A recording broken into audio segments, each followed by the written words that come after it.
Hello दोस्तों, देखिए दोस्तों, आज हम लेके आए हैं क्लास 12 वालों का। यहाँ पे देखिए प्रश्नावली 4 का बी, मैंने इसके पहले 4 का ए करा दिया है, प्लेलिस्ट में जाकर के देख लीजिएगा। भाग 1 का है, ठीक है, मतलब भाग 1 जो है बुक का है, ठीक है।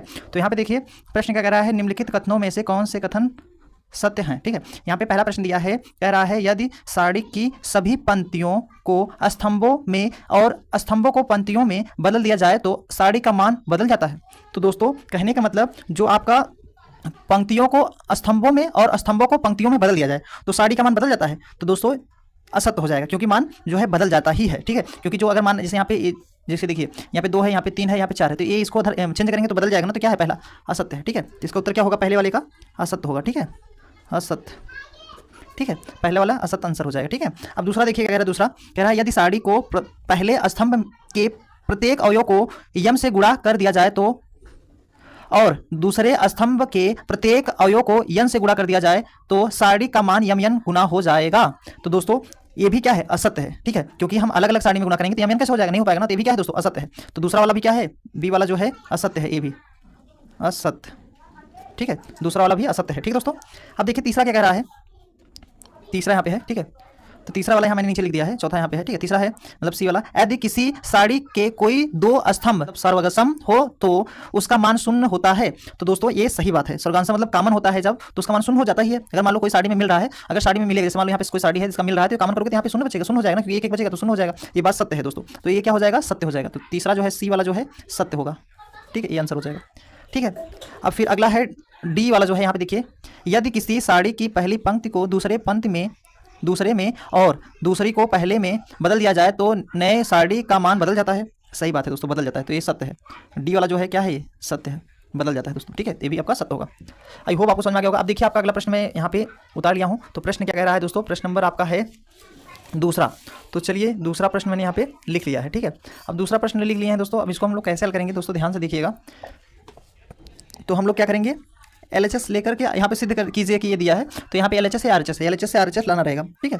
LHS ये है, मतलब ये पूरा क्या है, LHS है और ये RHS है, ठीक है। तो LHS से RHS लाना रहेगा, ठीक दोस्तों। तो यहाँ पे हम लोग क्या करेंगे, बाया पक्ष लेंगे, ठीक है। तो LHS मतलब हल कर रहा हूँ,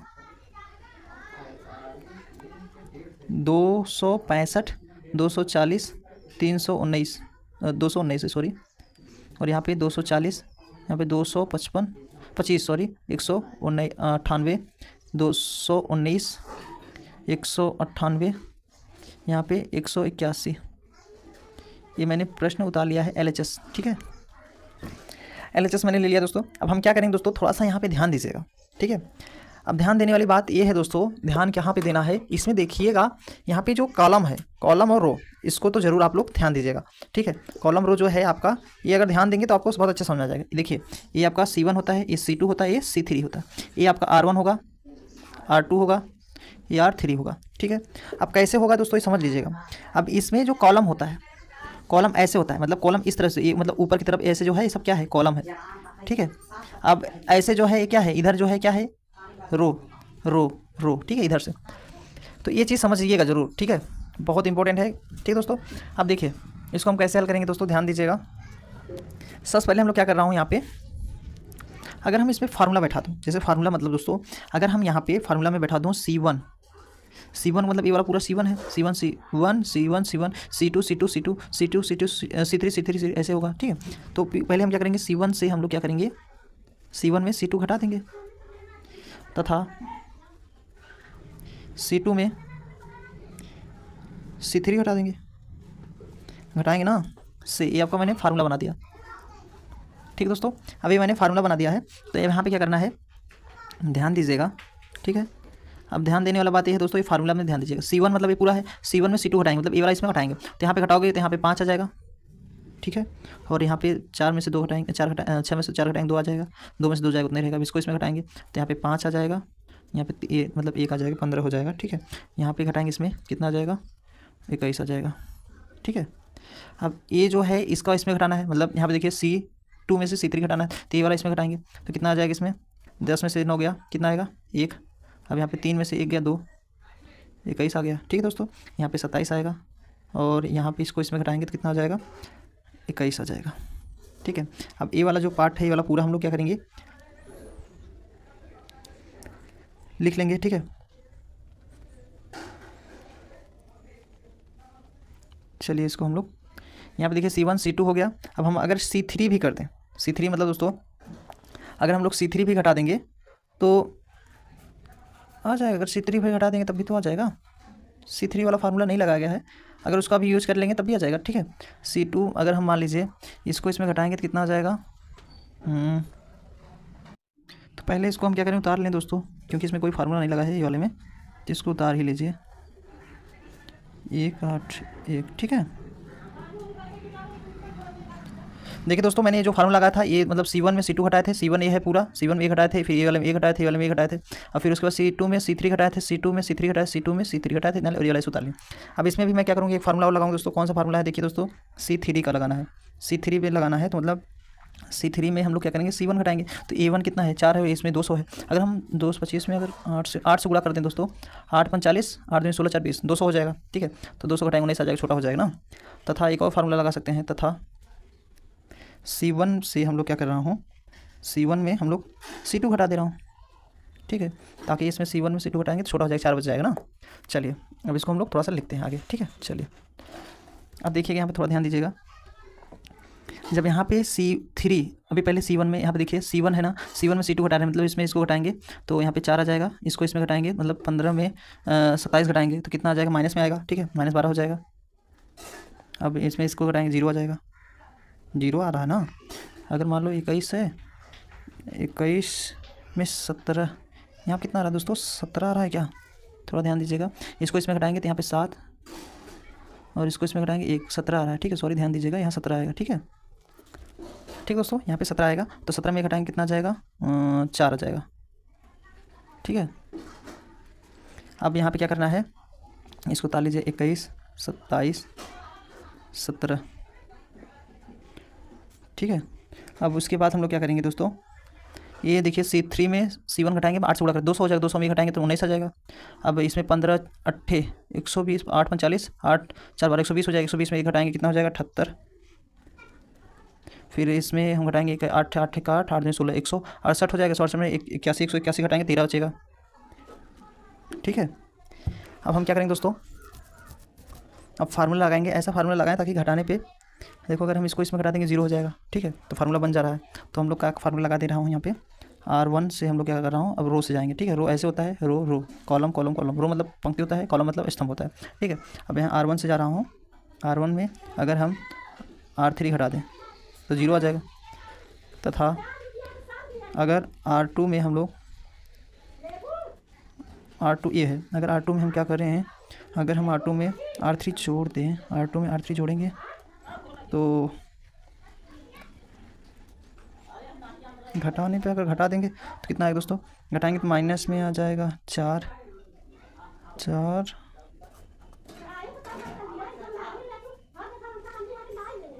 देखिए दोस्तों अगर हम R2 में अगर R3 जोड़ दें, ठीक है, अगर जोड़ेंगे मान लो 3 से गुणा कर दे, 3 12 हो जाएगा इसमें, तो 3 12 हो जाए, 12 में 12 घटाएंगे 0 हो जाएगा, ठीक है।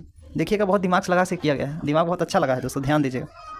अब यहाँ देखिए, यहाँ पे जब हम R1 में R3 घटाएंगे, ये वाला इसमें घटाएंगे, मतलब ये वाले में ये वाला घटा रहा हूँ, ठीक है। ये R1 R2 R3 है, तो ये इसमें घटाएंगे 0 हो जाएगा। अब इसमें हम देखो R2 वाला, ये R2 है, R2 में अगर R3 जोड़ दे रहा हूँ तो 3 से गुणा कराऊँ, 3 12 में से प्लस माइनस 0 हो जाएगा, और यहाँ पे 4 रहने दीजिए, ठीक है। और यहाँ पे हम क्या करेंगे, इसको घटाएंगे तो कितना आ जाएगा, 4 आ जाएगा। और इसमें हम क्या करेंगे, ये 2 वाले में 3 वाला जोड़ेंगे तो कितना हो जाएगा, 17 34 17 51 में 17 जोड़ेंगे, 27 जोड़ेंगे कितना हो जाएगा, 68, ठीक है। और यहाँ पे 17 उतार लीजिए इसको, और इसमें क्या करेंगे, ये वाला घटाएंगे, ठीक है। R1 में R3 घटाएंगे तो कितना हो जाएगा, आपका आ जाएगा 6। अब इसमें 13 3 39 39 जोड़ेंगे, इसमें कितना हो जाएगा, 117 हो जाएगा। यहाँ पे 13 उतार लीजिए, ठीक है। अब हम क्या करेंगे, ये देखिए दोनों 0 है ना, तो इसका जब हम साइड करेंगे, हल करेंगे तो ऐसे 0 करके इसका हम जब बनाएंगे ये वाला, तो यहाँ पे 78, यहाँ पे 17, यहाँ पे 17 117, यहाँ पे 13, फिर यहाँ पे माइनस मतलब कॉलम में कर रहा हूँ, ठीक है। 0 हो जाएगा तो ये वाला आ जाएगा, जब ये करेंगे ये छूट जाएगा, तो ये वाला ले रहा हूँ ना, तो ये छूट जाएगा, ये बचेगा 4 6 17 13, फिर ये प्लस वाला 4 बचेगा, तो ये 4 लेंगे 6 लेंगे, यहाँ पे 78 117, ये दोनों 0 हो जाएगा, ठीक है। तो बराबर यहाँ पे 4 रहने दीजिए, इसका इधर गुणा कराएंगे, 4 × 117 माइनस ये प्लस होता है माइनस होता है, तो यहाँ पे 6 × 78, ठीक है। अब कितना हो जाएगा, 4 रहने दीजिए, इसका इसमें गुणा कराएंगे 468 माइनस इसका इसमें कराएंगे 468 आएगा, बराबर 4 × यहाँ पे 0, जीरो हो जाएगा, ये RHS हो जाएगा, RHS, ठीक है, ये आपका RHS। देखिए दोस्तों RHS कितना लाना था, जीरो लाना था, जीरो आ गया दोस्तों, ठीक है, तो यही आपका क्या हो जाएगा, प्रूव हो जाएगा, ठीक है, RHS आ गया। ठीक दोस्तों, आई होप आपको अच्छे समझ में आ गया होगा दोस्तों। अब देखिए आपका अगला प्रश्न क्या कह रहा है। अब देखिए अगला प्रश्न मैंने यहाँ पे उतार लिया है। यहाँ पे अगला प्रश्न क्या कह रहा है, प्रश्न नंबर आपका है तीसरा, ठीक है, तो यहाँ पे तीसरा प्रश्न मैंने लिख लिया है। तीसरा प्रश्न कैसे हल करेंगे दोस्तों, देखिएगा, ध्यान से देखिएगा तो आपको बहुत अच्छे समझ में आएगा, ध्यान बस दीजिए बस। अब देखिए यहाँ पे इस क्वेश्चन को हम लोग क्या करेंगे, हल करेंगे। चलिए यहाँ पे देखिए प्रश्न है, सिद्ध कीजिए कि इतना से इतना लाना है, तो यहाँ पे हम लोग LHS लिख ले रहा हूँ, LHS बराबर यहाँ पे 29, यहाँ पे 26, 22, 25, 31, 27, 63, 54, 46, ये मैंने क्वेश्चन उतार लिया, ठीक है। अब जब इतना मैंने उतार लिया है तो यहाँ पे क्या करना है दोस्तों, फार्मूला लगाना है। अब फार्मूला कौन सा लगाऊं कि बहुत जल्दी आंसर आ जाए। अगर दोस्तों देखिएगा, ध्यान से समझिएगा, बहुत अच्छे समझ में आएगा।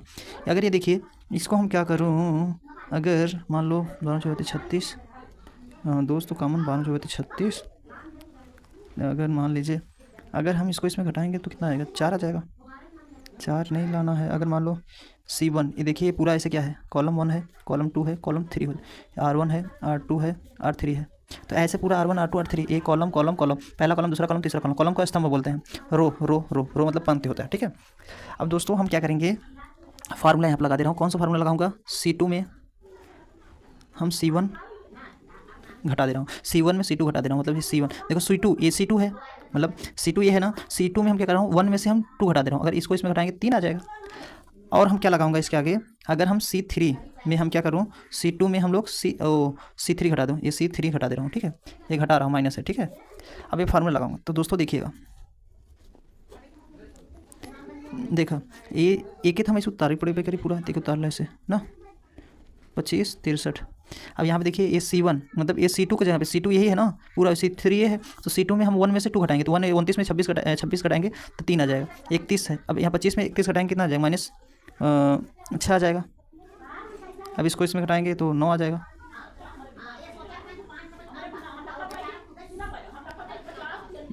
अब देखो C2 में C1 घटाएंगे, C2 ये है, अब ये C2 में C3 घटाएंगे, ये घटाएंगे 3 आ जाएगा, 4 आ जाएगा।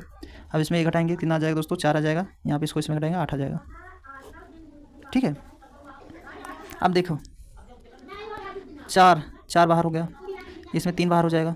देखिए इसमें ये तीसरे वाले कॉलम में 4 कॉमन किए हैं और दूसरे वाले कॉलम में 3 कॉमन कर दिए हैं, ठीक है। तो यहाँ पे क्या आ जाएगा, 29 25 63, यहाँ पे 3 1 का 3, 3 दूना 6, 3 3 का 9, यहाँ पे 4 1 का 4, 4 1 का 4, 4 दूना 8, इतना हो जाएगा, ठीक है। अब देखिए दोस्तों, अब हम क्या कर रहा हूँ, अब हम साड़ी को हल कर लेंगे, ठीक है। तो 4 3 12 हो जाएगा, 12 तो कॉमन ही हो जाएगा, ठीक है। अगर हम यहाँ पे देखिए 12 हो जाएगा, ठीक है। अब 12 हो गया तो हम क्या करेंगे, अब दोस्तों यहाँ पे ऐसे हम बना दे रहा हूँ, ये बड़ा ब्रैकेट बना सकते हैं, ठीक है। अब यहाँ पे हम ये क्या कर रहा हूँ, 29 जो है कॉमन कर दे रहा हूँ, यहाँ पे -2 आ जाएगा, यहाँ पे 3 आ जाएगा, यहाँ पे 1 आ जाएगा, यहाँ 2 आ जाएगा, ऐसे कर दीजिए। यहाँ पे प्लस, यहाँ माइनस, यहाँ प्लस, तो यहाँ पे -1 कॉमन कर देंगे। अब ये छूट जाएगा, तो 25 63 1 2, ठीक है। यहाँ पे +1, ये छूट जाएगा, यहाँ 25, यहाँ पे 63 -2 3, ठीक है। इतना मैंने उतार लिया। अब हम क्या करेंगे इसको ब्रैकेट, अब हम क्या करेंगे दोस्तों, 12 यहाँ पे 29, 2 दूनी ये ऐसे गुणा होगा, ये इससे गुणा होकर घटाएंगे, यहाँ प्लस होता है माइनस होता है, 2 दूनी 4, तो यहाँ -4 -3 का 3 -1, 25 दूना 50 -63 का 63 +1, यहाँ पे 25 दिया 75 -63 दूना 126, माइनस से माइनस प्लस कर देंगे, ठीक दोस्तों। अब क्या करेंगे दोस्तों, इसके आगे देखिएगा, अब हम इसको अगर गुणा करके घटा दें, ठीक है। गुणा करके क्या करेंगे, घटा दें दोस्तों। घटाने का मतलब दोस्तों देखिए, यहाँ पे हम कर दे रहा हूँ 12, जैसे 12 ही है, ठीक है। तो यहाँ पे 12 लिख दीजिए ये ब्रैकेट में, ठीक है।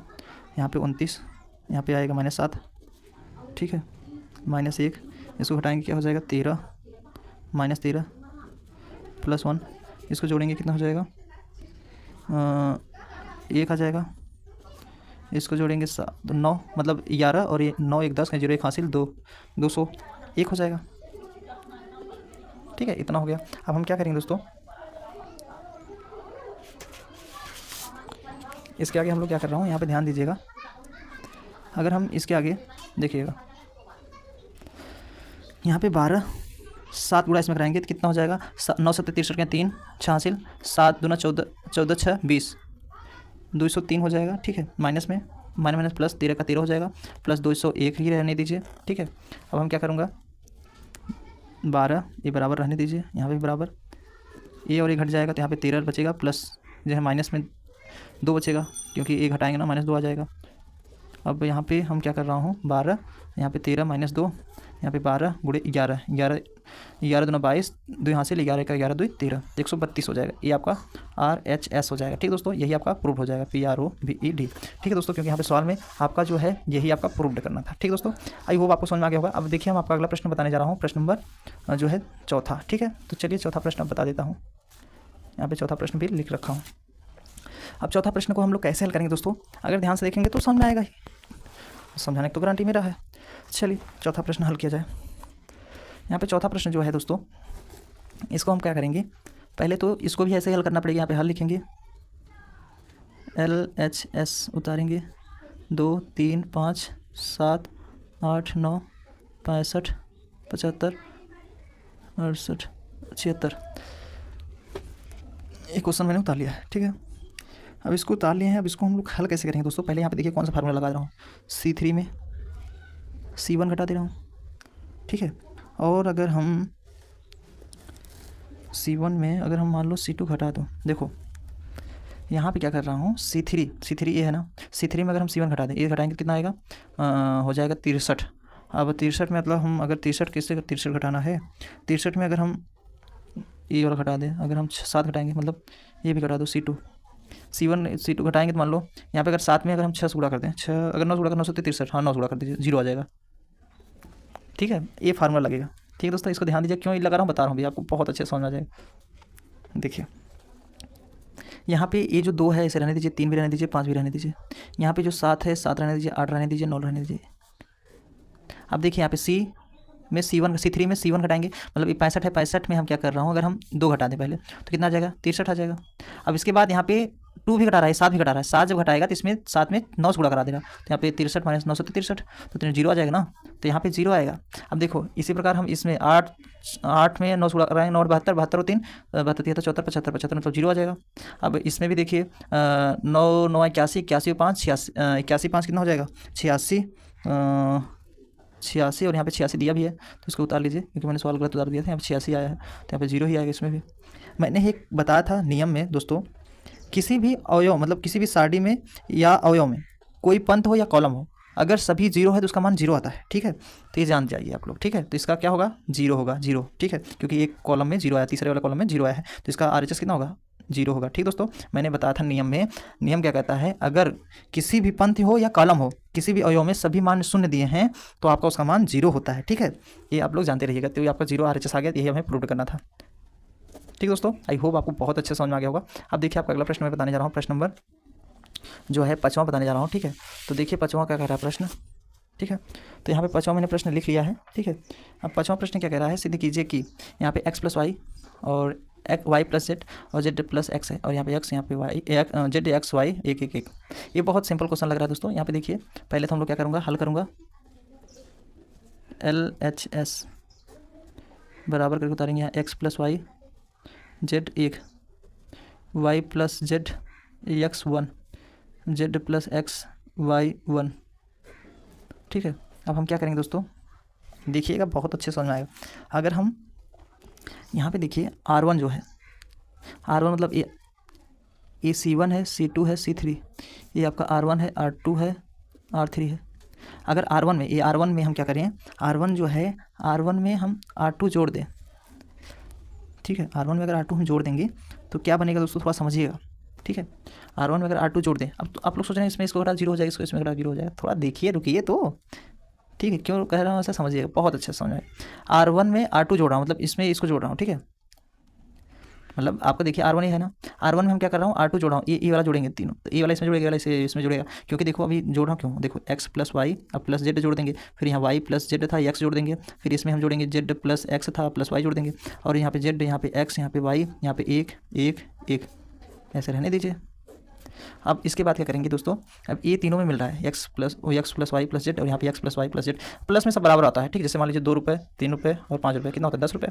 फिर 2 रुपये 5 रुपये 3 रुपये, कितना होता है 10 रुपये होता है। 5 रुपये 2 रुपये 3 रुपये, तभी 10 रुपये, तो प्लस में बराबर होता है। तो ये तीनों जो है सेम सेम है, बाहर हो जाएगा common, x plus y plus z, ये कॉमन हो जाएगा। तो यहाँ पर बचेगा 1 जेड 1 एक्स 1 वाई 1।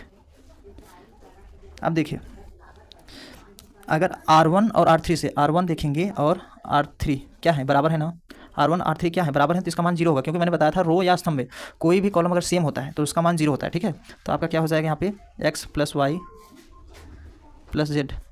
देखिए दोनों अगर इसको इसमें घटा देंगे तब भी 0 हो जाएगा तीनों, ठीक है। तो R1 और R3 बराबर है, तो इसलिए इसका मान 0 होगा, ठीक है। तो ये क्या हो जाएगा 0 आ जाएगा, तो ये आपका RHS, ठीक है। तो ये आपका प्रूफ हो जाएगा PROVED, ठीक दोस्तों। आई होप आपको समझ में आ गया होगा। अब देखिए आपका अगला प्रश्न क्या कह रहा है, प्रश्न नंबर 6वां, ठीक दोस्तों। चलिए अब 6वां प्रश्न देखते हैं। 6वां प्रश्न मैंने यहाँ पे पहले से लिख रखा था। चलिए सिद्ध कीजिए कि एक्स वाई जेड, ये पहले वाले कॉलम में, दूसरा कॉलम तीसरा कॉलम, यहाँ पे दिया हुआ प्रश्न है, आप लोग पढ़ लीजिए। चलिए इसको हम क्या करता हूँ, हल करता हूँ। यहाँ पे ABC एक्स वाई जेड में एक जोड़ा, ए जोड़ा है बी जोड़ा है, मतलब जोड़ के किया है। तो यहाँ पे हम लोग कर रहा हूँ हल। यहाँ पे LHS X Y Z ABC X A हो जाएगा Y plus B Z plus C, ठीक है। अब यहाँ पे फार्मूला ध्यान दीजिएगा, हम कौन सा C1 में अगर हम C2 जोड़ दो, क्यों जोड़ रहा हूँ दोस्तों, अब समझिएगा। C1 मतलब ये C1 है, C2 है, C3 है, अगर हम इसको इसमें जोड़ दें, मतलब C1 में ये जोड़ रहा हूँ, जोड़ेंगे तो सेम से मिल जाएगा। देखो क्यों जोड़ रहा हूँ, इसका कारण देखिए, बहुत सिंपल क्वेश्चन दोस्तों। इसको इसमें जोड़ना है तो एक्स प्लस ए हो जाएगा, फिर वाई प्लस बी हो जाएगा, फिर इसको इसमें जोड़ेंगे तो जेड प्लस सी हो जाएगा, और यहाँ पे ए बी सी रहने दीजिए, यहाँ एक्स प्लस ए वाई प्लस बी, यहाँ पे जेड प्लस सी। अब देखिए दोनों इसमें क्या है, ये मतलब C1 और C3 क्या है, बराबर आ रहा है ना। यहाँ पे देखिए चूकी करके C1 जो है बराबर C3 बराबर आ रहा है, तो इसका मान क्या होगा 0 हो जाएगा। इसको सही लिख दीजिए, इसका मान 0 होता है ना। मैंने बताया था कॉलम या रो में दो पंथ अगर मिल रहे हैं सेम से हमारा, तो इसका मान 0 होता है, ठीक है। तो यहाँ पे क्या हो जाएगा 0 हो जाएगा, ये आपका RHS हो जाएगा, ठीक है। ये आपका प्रूफ हो जाएगा, ठीक दोस्तों, क्योंकि आपका ये दोनों में सेम से अगर इसको इसमें घटा देंगे तो 0 हो जाएगा। तो इसीलिए दोस्तों पंथ या कॉलम में कोई देखिए कॉलम में दोनों कॉलम सेम से हमारा, इसको हम, तो दोस्तों मिलते हैं अगले वीडियो।